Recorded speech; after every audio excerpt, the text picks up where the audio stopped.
Xin chào toàn thể chị em và các bạn nhé. Lời đầu tiên thì Phong Việt kính chúc toàn thể mọi người sức khỏe, bình an và gia đình hạnh phúc. Hôm nay Phong Việt làm món lẩu bao tử hầm tiêu thì mình cũng muốn chia sẻ lên đây chị em các bạn có thể tham khảo cùng làm gia đình thưởng thức hoặc là chiêu đãi bạn bè trong những cái dịp nghỉ lễ dài ngày thế này. Cái thành phần nguyên liệu để chúng ta nấu lẩu bao tử hầm tiêu thì mình sẽ để chi tiết ở trong phần mô tả nhé. Chị em các bạn có thể vào đấy xem để chúng ta tiện theo dõi video hơn. Bây giờ thì trước tiên chúng ta sẽ đi sơ chế cái phần bao tử này chị em các bạn này. Bao tử chị em các bạn mua về chúng ta rửa sạch, tuy nhiên nó sẽ không hết được cái mùi hôi đúng không nào. Thì đây là một cách làm đơn giản để cho nó hết được cái mùi hôi của bao tử nhé.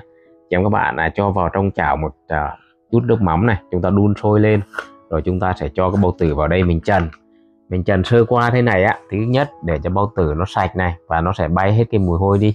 Khi chúng ta rửa lại thì nó sẽ không còn cái mùi hôi của lòng nữa chị em các bạn nhé. Thì mình cũng thường xuyên làm cách này và mình cảm thấy rất là hiệu quả. Nếu chị em các bạn có cách nào hay hơn chúng ta có thể chia sẻ cùng nhau học hỏi nhé. Rồi mình trần cho săn đều hai mặt như vậy là được rồi chị em các bạn nhé. Bây giờ chúng ta sẽ đem ra để chúng ta rửa lại cho nó sạch nhé. Bao tử sau khi mình đã làm sạch và để ráo nước thì bây giờ mình sẽ ướp vào đây là một muỗng canh tiêu sỏi chị em các bạn này, một thìa cà phê dầu hào và một thìa cà phê bột ngọt chị em các bạn nhé. Chúng ta dùng tay chúng ta thoa đều cho gia vị nó thấm đều về cái mặt trong của bao tử này chị các bạn nhé. Khi chúng ta luộc lên thì bao tử của mình rất là thơm. Bây giờ thì mình sẽ lộn mặt lại và mình đem bao tử đi luộc nha chị em các bạn. Thì với một cái bao tử hơn nửa ký thì chị em các bạn sử dụng cho mình tầm 1,5 lít nước nhé. Mình sẽ cho vào trong nước luộc một ít hành và gừng để mình luộc cho nó thơm. Cái nước này lát nữa mình sẽ dùng để mình làm nước lẩu luôn chị em các bạn này. Mới đầu thì chị em các bạn bật lửa lớn để chúng ta đun cho nước nó sôi lên.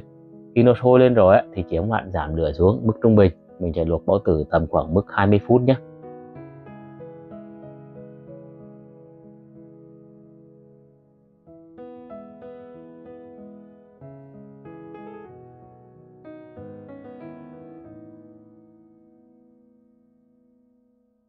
Thì để kiểm tra bao tử nó đã chín mềm hay chưa thì chị em các bạn có thể dùng cái đũa chúng ta xâm vào thế này. Nếu mà nó thấm được có nghĩa là nó đã chín mềm rồi thì chúng ta thể vớt ra nhé.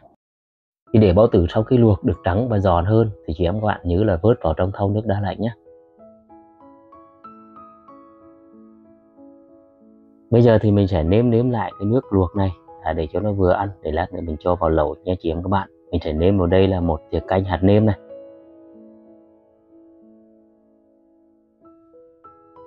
một thìa canh nước mắm, một thìa cà phê bột ngọt, và chúng ta sẽ đun cho cái phần nước này nó sôi để lát nữa mình cho vào lẩu. Bây giờ thì chúng ta sẽ đem cái bao tử này chúng ta sẽ cắt miếng vừa ăn ra chị em các bạn nhé.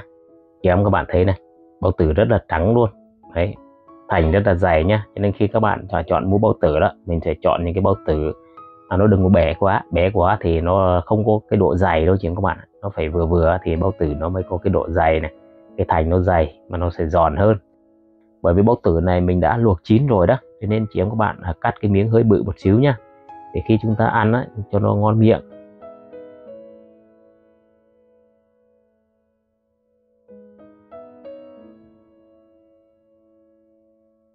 Mùi rất là thơm luôn chị các bạn nhé. Đây này, rất là trắng, rất là giòn luôn chị các bạn ạ.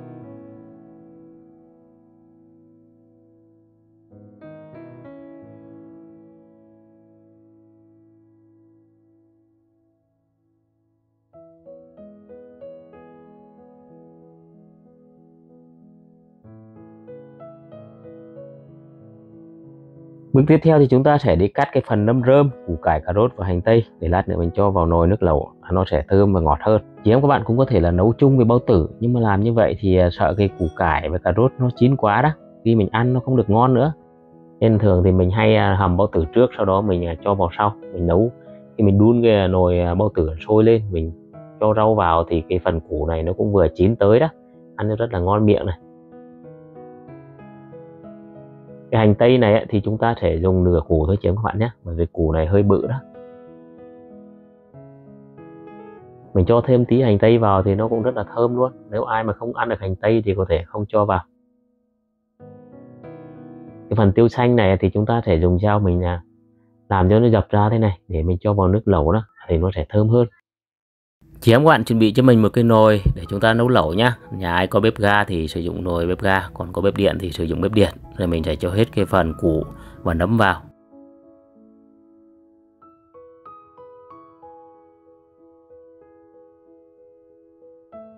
Thì để cho cái nồi lẩu được hấp dẫn hơn, chị em các bạn có thể sử dụng một ít mọc đấy nhá. Thì hôm nay mình cũng có một ít mọc đây, mình cho vào luôn này.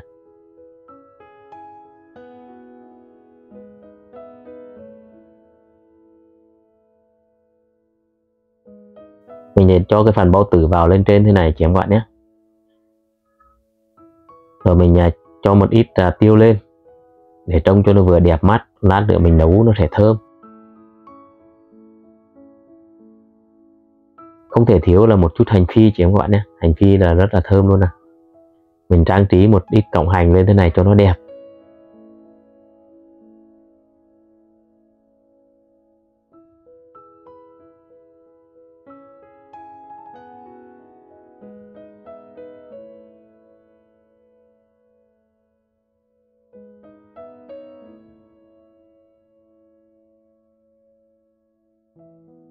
Bây giờ thì mình sẽ chan nước lẩu vào và chúng ta bật bếp cùng bạn bè thưởng thức với quần bên nhau với món lẩu bao tử hầm tiêu vừa nóng hổi thơm ngon trong những ngày se lạnh, quá tuyệt vời luôn. Món lẩu này chúng ta thể ăn kèm với rau mùng tơi này, bún và một ít nước mắm ớt thì cực kỳ hấp dẫn luôn chị em các bạn nhé. Cảm ơn chị em các bạn đã xem video.